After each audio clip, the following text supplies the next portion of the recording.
নমস্কার বন্ধুরা, আজকে আমি আপনাদের সাথে শেয়ার করব নতুন স্বাদের ভিন্ন ধরনের একটি নাস্তার রেসিপি। এটা তৈরি করা খুবই সহজ এবং খেতে কিন্তু খুবই হেলদি আর টেস্টি হয়। চলুন তাহলে দেখে নেই। এখানে আমি কিছু পালং শাক নিয়ে নিয়েছি। এবার এই পালং শাকটাকে গরম জলের মধ্যে 1 মিনিট সময় ভিজিয়ে রেখে দেব। এতে করে পালং শাকটা কিন্তু খুব সুন্দরভাবে পরিষ্কার হয়ে যাবে। দেখুন, পালং শাকটা এখানে অনেকটাই নরম হয়ে গিয়েছে। এবার আমি এরকম একটা স্ট্যানারের মধ্যে পালং শাকটাকে তুলে নিচ্ছি। এবার আমি এর মধ্যে দিয়ে দিচ্ছি সেদ্ধ করে রাখা মটরশুঁটি। মটরশুঁটিটাকে আমি 2 মিনিট সময় নিয়ে সেদ্ধ করে নিয়েছি। এবার পালং শাক আর মটরশুঁটিটাকে একটা মিক্সিং জারের মধ্যে দিয়ে দিচ্ছি। আর এর মধ্যে দিয়ে দিচ্ছি সামান্য কিছু ধনেপাতা আর দিচ্ছি 2টো কাঁচা লঙ্কা। এবার এটাকে আমি সুন্দর করে একটা পেস্ট তৈরি করে নেব। পেস্টটা কিন্তু এখানে তৈরি হয়ে গিয়েছে। এখন এটাকে একটা সাইডে রেখে দিচ্ছি। এরপর একটা পাত্রে আমি দিয়ে দিচ্ছি 1 কাপ আটা আর দিচ্ছি স্বাদ মতো নুন। এবার তৈরি করে রাখা সেই মটরশুঁটি আর পালং শাকের পেস্টটাকেও আমি এর মধ্যে ঢেলে দিচ্ছি। তারপর একটা চামচ দিয়ে খুব ভালো করে আটার সঙ্গে মিশিয়ে নেব। মেশানো হয়ে গেলে আমি হাতের সাহায্যে এটাকে খুব সুন্দরভাবে মেখে একটা ডো তৈরি করে নেব।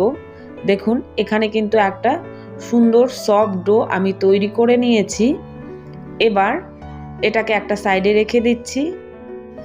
এরপর একটা বাটি নিয়ে নিয়েছি। এর মধ্যে দিয়ে দিচ্ছি সামান্য পেঁয়াজ কুচি, গ্রেট করে রাখা সামান্য গাজর আর দিয়ে দিচ্ছি সামান্য পনির আমি গ্রেট করে নিয়েছি। আর দিচ্ছি ধনেপাতা কুচি আর দিয়ে দেব স্বাদ মতো নুন, 1 টিস্পুন চিলি ফ্লেক্স আর দিচ্ছি 1 টিস্পুন টমেটো সস। এবার এই সমস্ত কিছু খুব ভালো করে একসঙ্গে মিশিয়ে নেব। মেশানো হয়ে গিয়েছে। দেখুন, পুরটা কিন্তু এখানে একদম তৈরি হয়ে গিয়েছে। এবার এটাকে একটা সাইডে রেখে দিচ্ছি।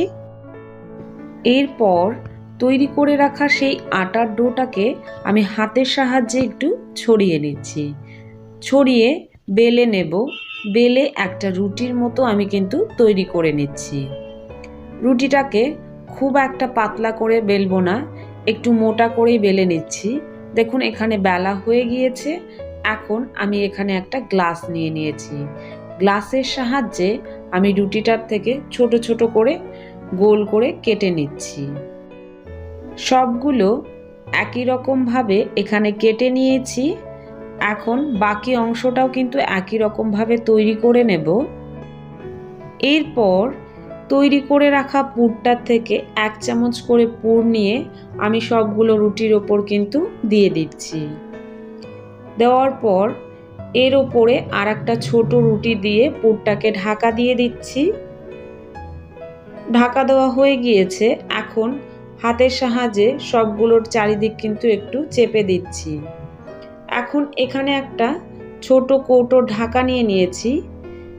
এরপর একটা ছুরির সাহায্যে আমি এর চারিদিকে একটু পরপর কেটে দিচ্ছি। দেখুন, এটা কিন্তু তৈরি করা খুবই সহজ। কেটে আমি ডিজাইনটাকে তৈরি করে নেব। এরপর ঢাকাটা তুলে নিচ্ছি। তুলে হাতের সাহায্যে এরকম একটু চেপে দিলেই দেখুন কত সুন্দর ডিজাইনটা কিন্তু তৈরি হয়ে যাচ্ছে। আপনারা আপনাদের পছন্দ মতো যে কোনো ডিজাইনে কিন্তু এগুলোকে তৈরি করে নিতে পারবেন। এখানে আমার একটা ডিজাইন কিন্তু তৈরি করা হয়ে গিয়েছে। দেখুন কত সুন্দর লাগছে দেখতে। ঠিক একই রকমভাবে সবগুলো আমি এখানে তৈরি করে নিয়েছি। এবার এগুলোকে ভেজে নেব। তার জন্য তেল গরম হতে বসিয়ে দিয়েছি। তেলটা গরম হয়ে এলে আমি এর মধ্যে নাস্তাগুলোকে দিয়ে ভেজে নেব। একটা পাশ খুব ভালো করে ভেজে নেব। তারপর এগুলোকে উল্টিয়ে দিচ্ছি। আর এগুলো তৈরি করা যতটা সহজ, খেতে কিন্তু খুবই টেস্টি হয়। আপনারা বাড়িতে অবশ্যই একবার তৈরি করে দেখবেন। এখানে কিন্তু নাস্তাগুলো আমার ভাজা হয়ে গিয়েছে। এবার এগুলোকে তুলে নিচ্ছি। আজকের এই রেসিপি যদি আপনাদের কাছে ভালো লেগে থাকে, লাইক, কমেন্ট এবং শেয়ার করবেন। আমার চ্যানেলে নতুন হয়ে থাকলে চ্যানেলটিকে সাবস্ক্রাইব করার অনুরোধ রইল। একটা আপনাদেরকে ভেঙে দেখিয়ে দিচ্ছি, দেখুন এর ভেতরটা কতটা সুন্দর হয়েছে।